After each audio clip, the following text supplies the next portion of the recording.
Hello, this is Geoff Volker with In-Depth Studies, and you might notice today that I'm wearing an Ohio State t-shirt, the Buckeyes.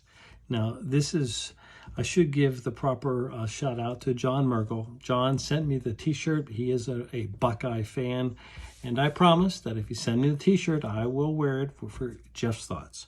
So here we are, and if you wanted me to wear your school shirt, you just have to send a shirt and make it an XXL.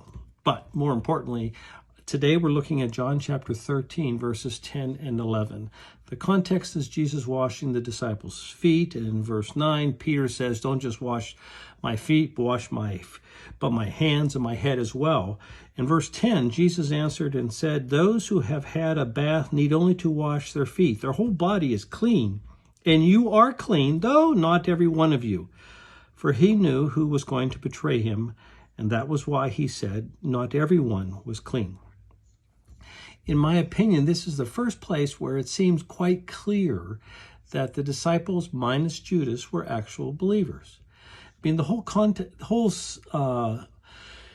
idea of identifying a believer in the Old Covenant era, or when you become a believer in the Old Covenant era, is not an easy task, because before the New Covenant era, the time of believing, the whole concept of how you become a believer isn't really explained, because everything up to really the cross is preparation for the time of believing. That is why at Pentecost, the time of believing kicks off, and now becomes crystal clear from that point on how you become a believer, the evidence you're a believer, what do you have to believe, etc., etc.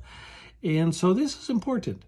So here is, in my opinion, the first place that I'm aware of where it is quite clear in Jesus' response to Peter that he already was a believer. Now, at least at this point, now exactly when he became one, we don't know. It's not clear. But it seems at this point when Jesus makes the comment, you are clean, and that I would take that as you are a believer. That's why we only wash your feet. So if this has been helpful, check out more of Geoff's Thoughts on youtube.com, and there you can subscribe. Thanks so much. Bye-bye.